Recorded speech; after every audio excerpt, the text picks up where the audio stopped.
One of my bosses saved my life at one point. A dead body had been found in Turnbull Canyon. You would never expect this. So be careful about what you do to stand out during your first couple weeks in college. From sketchy street corners to culture shock, haunted canyons to cramped dorms, I'll walk you through the real-life setting of a lot of the stories I'll be telling over the next several seasons. If you're trying to figure out how to make the most of your college experience, or wondering what really matters when you step on campus, this episode is for you. And stick around for a quick little story time at the end that proves just how fast a single moment can earn you a nickname that lasts for years. Let's get into it. Today's lesson is college is more about what happens outside of the classroom than in it. I arrived for my first day at Whittier College on September 2nd, 2012. Whittier, California, at one point ranked the 82nd best place to live in the entire United States, ended up changing me more than I ever could have known. So to set the stage for these next stories, I need to give you a little context. Salinas to LA felt like a crazy difference, but Whittier in East LA County felt surprisingly similar, like Monterey County but without the farmland. As someone who'd grown up in a small city in a fairly isolated county, it helped me to associate each area of Whittier with a part of where I'd grown up, and it might help you as well. The historic district of Whittier, aka the retirement area, felt a lot like Carmel, California. It was quiet, not a lot going on, mostly big houses and wealthy old people. It just wasn't by the ocean. Uptown Whittier, often just called Uptown by the people that live there, was the commerce area with restaurants and shops and the classic movie theater, and it felt a lot like Monterey, even down to the cobblestone street on Greenleaf Avenue that reminded me of Alvarado Street. Fun fact, Greenleaf Avenue is a very long street that runs all over LA, and it shows up in a number of rap songs, like Let Me Ride by Dr. Dre in 1993. Dr. Dre even has the line, "Heads cut off on Greenleaf" in the song. And Murder by The Game in 2006. And The Game would actually go on to mention it in two other songs later, The Soundtrack in 2016 and Outside in 2022.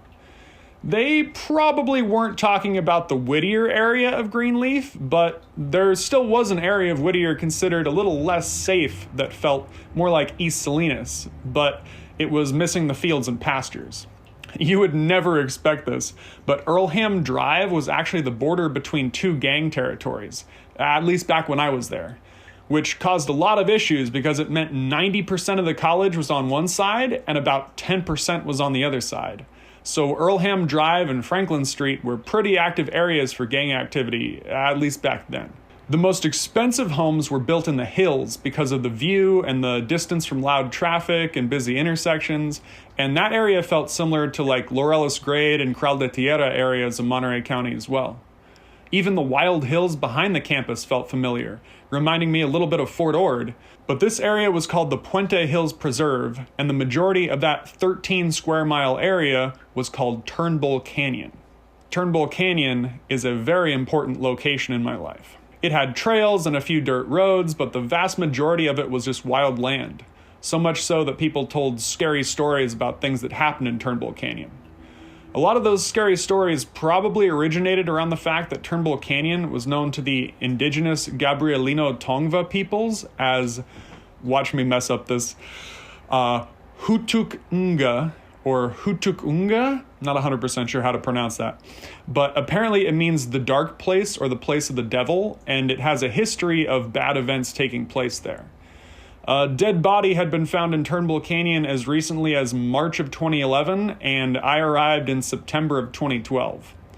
A lot of people jumped on the bandwagon, so to speak, and either made films or articles about those stories or fabricated stories of their own, so it's hard to know how much of what people say about Turnbull Canyon is true and how much is just made up, but there's definitely things that have happened there that are not the best.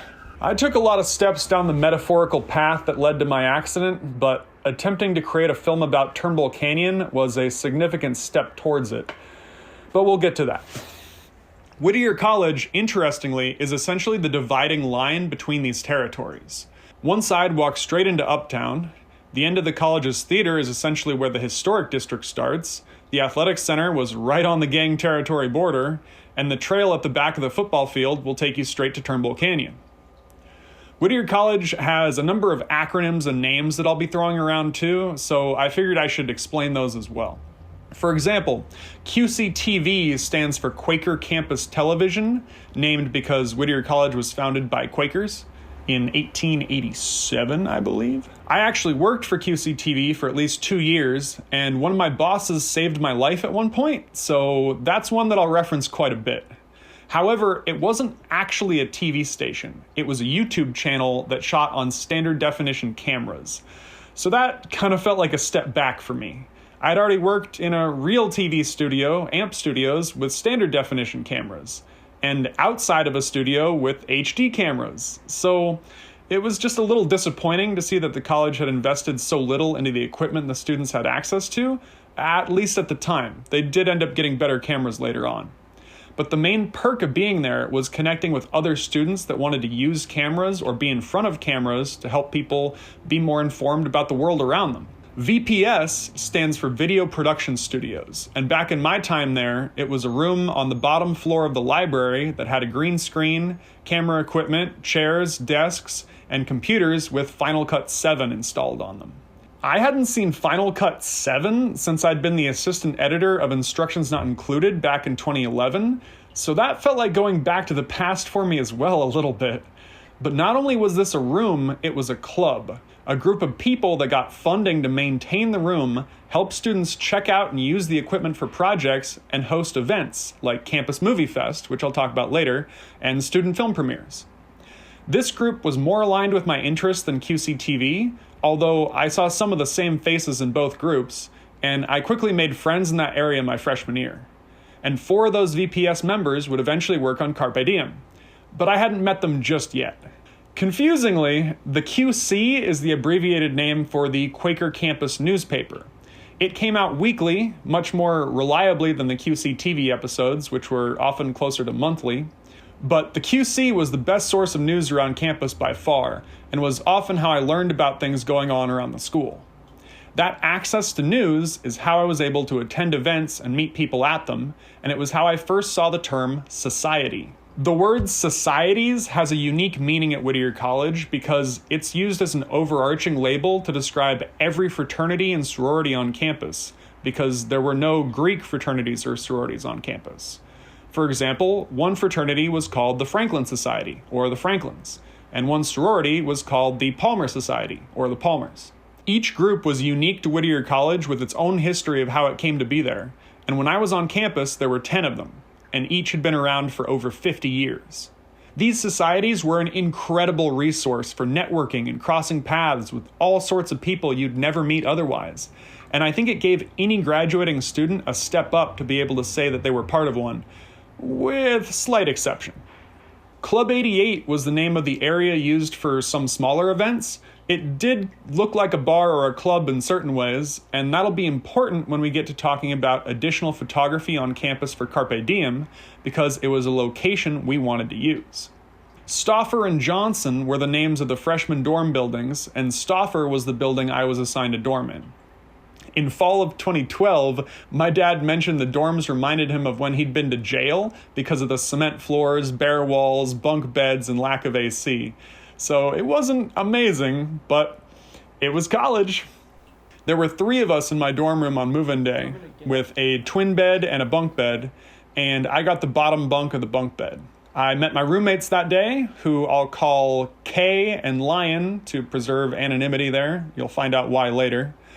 Kay was laid back, loved basketball, and was always blasting Kendrick Lamar's new hit single, Swimming Pools, while waiting for Good Kid, Mad City to come out in October. Kay and I never had a single argument. We got along great. But Lion, on the other hand, was an odd, kind of nerdy kid who seemed to bounce back and forth between wanting to be accepted by other people and disliking other people. You'll learn more about my roommates in a later episode, but for now, let's just say there was a lot of conflict in that room. But after hugging my parents goodbye, I walked to a small informational meeting about an hour after move-in and met what Whittier called my peer mentors, essentially upperclassmen who acted as teachers' assistants and helped incoming freshmen get adjusted to their new environment. But as soon as my new classmates arrived, I realized something that would make my college experience worse if I didn't change it quickly. See, I'd kept my beard for continuity because we weren't done filming Carpe Diem, but it made me look older. So much so that some students thought I was a professor. Not the first impression I wanted. I corrected them, of course, but when our actual professor arrived, a French woman who went by Madame Chirol, she asked us to introduce ourselves and say what we'd done that summer. I felt the room cringe at the kind of high school vibe of that activity, but it was a way to get to know people. Of course, I said the only noteworthy thing from my summer, that I'd been in Europe making a movie, and I got some surprised looks, which I expected, but in my eyes, my films were one of the only things that made me unique back then, so it was all I could think to talk about. Now, two of the people in that room would go on to act in Carpe Diem, both Amyleigh Hoffine and Natalie Dallas, so maybe it was good that I brought it up. But what I didn't realize was that, paired with my beard, talking about the film cemented me as being a little older in the eyes of the other students, many of whom had just been hanging out with friends, walking dogs, or babysitting over the summer. I wanted to fix that issue somehow, but I had more to learn about first. The CI, which stands for the Campus Inn, is not a hotel or an inn at all, but rather the only cafeteria on campus, so everyone flocked there for food. There was also a fast food style area called The Spot, where you could buy sandwiches, fries, deodorant, toothpaste, cold drinks, and more, but it was a little more expensive and had limited fresh food options, so it wasn't nearly as crowded as the CI, which was run by a food and catering company called Bon Appetit. Those were the only food options on campus, which set us apart from a lot of the larger colleges that would have multiple cafeterias and actual fast food chains on campus. A lot of the students complained about the food the CI served, but to be honest, I usually went back for seconds, if not thirds, on almost every meal. I wasn't always the biggest fan of their main dish, but I always found something I could chow down on whenever I went in, and I loved having unlimited access to food for the first time in my life. The biggest perk of there being one main place that everyone on campus went to eat was that if someone wanted to promote something to over 50% of the student body in one day, all they had to do was sit at a table in front of the CI, and they had opportunities to interact with everyone coming in. When I went to the CI for dinner that first evening, walking with some of the other students from my informational meeting, people were out front promoting an outdoor dance party called the Sto-Jo Mixer. This was an event for the freshmen from the Stauffer and Johnson buildings to meet and get to know each other in a party atmosphere with a DJ, strobe lights, and non-alcoholic drinks. A lot of us locked eyes with each other for a moment as we realized, wait a minute, this might actually be something cool.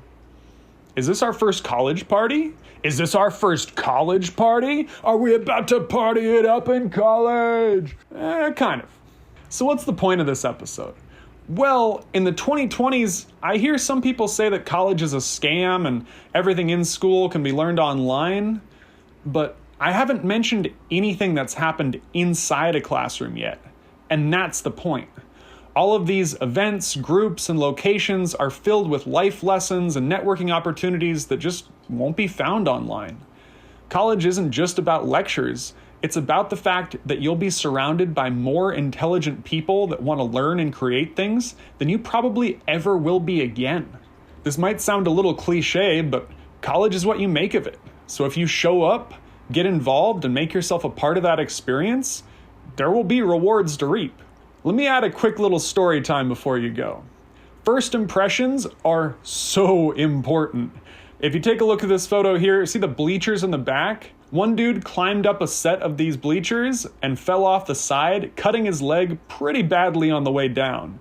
He was bleeding quite a bit, and someone watching said, he looks like Sharkbait. And as somebody was walking by, they let out a little Sharkbait hoo-ha-ha.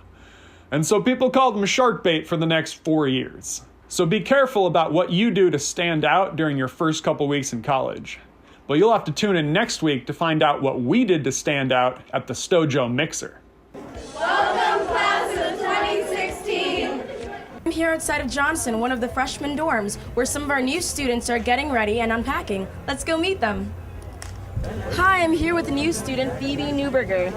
Now, I wanted to ask you some questions. Where are you from? I'm from Sacramento. Oh, that's great. And are you excited for your new year at Whittier? Yes, I can't wait. I'm really excited. So why did you choose Whittier? I chose Whittier because I liked the small school, and it was in LA, and the campus, and the people seemed really, really nice, and I liked what they offered.